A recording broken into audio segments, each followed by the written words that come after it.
Good morning students. आज हम start करने वाले हैं कॉम्बिनेशन रिएक्शंस। हमने पिछले लेक्चर में समझा था कि रिएक्शंस को हम डिफरेंट कैटेगरीज में डिवाइड करते हैं और वन बाय वन हम सब रिएक्शंस के बारे में डिटेल में पढ़ेंगे। तो स्टार्ट करते हैं इसकी definition.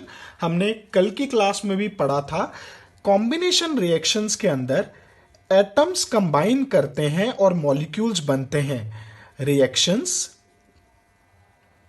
in which simpler substances और simpler atoms या फिर molecules combine करें, reactions in which simple atom और molecules combine to form products। इसमें सिंपल एटम या फिर सिंपल मॉलिक्यूल्स कंबाइन करके प्रोडक्ट बनाते हैं, ऐसे रिएक्शंस को बोला जाता है कॉम्बिनेशन रिएक्शन। अब एक बहुत इंपॉर्टेंट एग्जांपल आपके सिलेबस में है and that reaction is Mg plus O2 give rise to MgO। So combination reaction का सबसे पहला एग्जांपल है Mg plus O2 MgO। So Mg is magnesium, O2 is oxygen and MgO is magnesium oxide। तो इस reaction के अंदर magnesium, इस reaction को प्रोसीड करने से पहले आपको कुछ रूल समझने हैं कि जब भी हम केमिस्ट्री की रिएक्शन लिखते हैं तो हमें उस रिएक्शन को इंफॉर्मेटिव बनाना होता है। तो हमें जब भी किसी रिएक्शन को इंफॉर्मेटिव बनाना है तो हमें एक बात याद रखनी है, हमें उसकी स्टेट मेंशन करनी है। मतलब रिएक्टेंट और प्रोडक्ट की क्या स्टेट है वो हमें मेंशन करना जरूरी है। यानी कि मैग्नीशियम अगर मेरे पास सॉलिड है तो मैं ब्रैकेट में S लिखूंगा, ऑक्सीजन मेरे पास गैसेस है तो मैं ब्रैकेट में G लिखूंगा, और मैग्नीशियम ऑक्साइड का मेरे पास पाउडर बनेगा तो वो भी सॉलिड होगा, सो आई विल राइट S। तो आपको ये बातें याद रखनी है। अभी हम वीडियो लेक्चर्स के थ्रू समझ रहे हैं, जब हम रेगुलर क्लास में करेंगे तो हम डिटेल पढ़ने वाले हैं।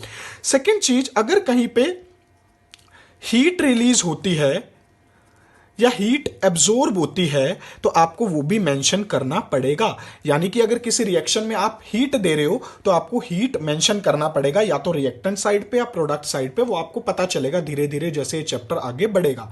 साथ में जो भी रिएक्शन हो रही है उसमें आपको जो भी सिंबल है वो मेंशन करने हैं। अगर आप किसी रिएक्शन में हीट कर रहे हो तो हीट के लिए हम सिंबल यूज करते हैं डेल्टा।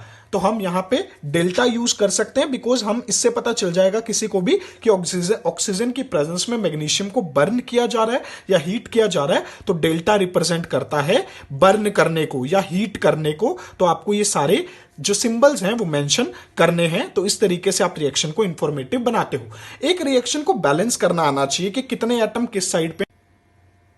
बैलेंसिंग का एक फुल फ्लैश टॉपिक है जो हम अपकमिंग लेक्चर्स में सीखने वाले हैं, लेकिन आज हम कॉम्बिनेशन रिएक्शंस को समझ रहे हैं तो चलो इसको एक बार बैलेंस कर देते हैं। बैलेंस का मतलब दोनों साइड पे एटम्स बैलेंस हो। तो 2Mg plus O2 give rise to MgO। अब ये कैसे करते हैं ये अपकमिंग लेक्चर्स में सीखेंगे, बट हमें क्या करना था, मैग्नीशियम के इधर भी दो हैं, इधर भी दो हैं, ऑक्सीजन के इधर भी दो हैं, इधर भी दो हैं एटम्स, तो इसको बैलेंसिंग बोलते हैं।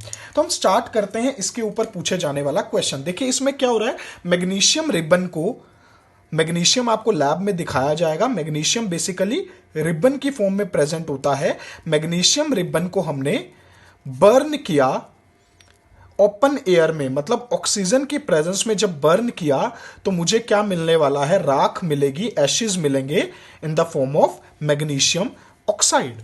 तो हम एक एक्टिविटी के थ्रू भी इसको समझ सकते हैं। मैग्नीशियम रिबन को लिया, जब आप उसको जलाओगे तो डेजलिंग लाइट आपको दिखेगी, मतलब बहुत सारा फ्लैश, जैसे वेल्डिंग करते हैं तो उस टाइम पे जो फ्लैशेस निकलती हैं सेम वैसी डेजलिंग लाइट नजर आएगी। इंटेंसिटी उतनी तो नहीं होगी लेकिन आपको डेजलिंग लाइट नजर आएगी।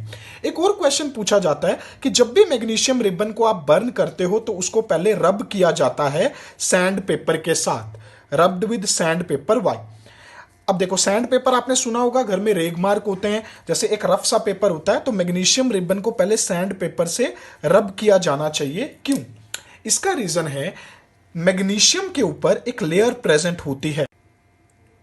मैग्नीशियम के ऊपर एक लेयर प्रेजेंट होती है, that is a layer of carbonate और ऑक्साइड। तो मैग्नीशियम के ऊपर एक प्रोटेक्टिव लेयर प्रेजेंट होती है। सपोज आपने मार्केट से, साइंस मार्केट से मैग्नीशियम रिबन परचेज किया, जब आप उसको बर्न करोगे तो वो एफिशिएंटली बर्न नहीं होगा, क्योंकि उसके ऊपर एक लेयर प्रेजेंट होती है, that is a layer of oxide और कार्बोनेट। तो उस लेयर को रिमूव करने के लिए हमें उसे रब करना पड़ता है सैंड पेपर के साथ, और पहले हम उसे रब करते हैं और रब करने के बाद वो इजिली बर्न आउट हो जाती है। तो ये क्वेश्चन कई बार पूछा जाता है, एनसीईआरटी क्वेश्चन है। This is reaction number 1 for combination. Reaction number 2 for combination is C+O2, जो हमने लास्ट लेक्चर में भी पढ़ी थी, give rise to CO2। Third reaction हम पढ़ सकते हैं, कोई और रिएक्शन भी ले सकते हैं ऐसे, S+O2 give rise to SO2। अब इसमें आप कहोगे कि आपने इसको इंफॉर्मेटिव नहीं बनाया, सो इंफॉर्मेटिव बनाने के लिए आपको रूल पता है। इंफॉर्मेटिव के लिए आपको स्टेट मेंशन करनी, जैसे carbon is solid, oxygen is gas and CO2 is gas, तो मेंशन कर सकते हैं। सल्फर अगेन सॉलिड, ऑक्सीजन हमारे पास सपोज है, ऑक्सीजन गैस है और SO2 भी गैस है, तो आपको स्टेट मेंशन करनी है। नेक्स्ट इसके बाद जो इंपॉर्टेंट एग्जांपल इसमें आएगा, दैट इज एन एग्जांपल। अब इसमें क्या हुआ था, एटम है, मैग्नीशियम एटम है, वो कंबाइन कर रहा है ऑक्सीजन के मॉलिक्यूल के साथ। अब इसमें क्या कर रहे हैं हम लोग, फोर्थ एग्जांपल में calcium oxide reacts with water. अब इसकी रिएक्शन में कुछ इंपॉर्टेंट बातें हैं जो आपको समझनी है, वो क्या है अभी हम पढ़ते हैं। क्या बन जाएगा,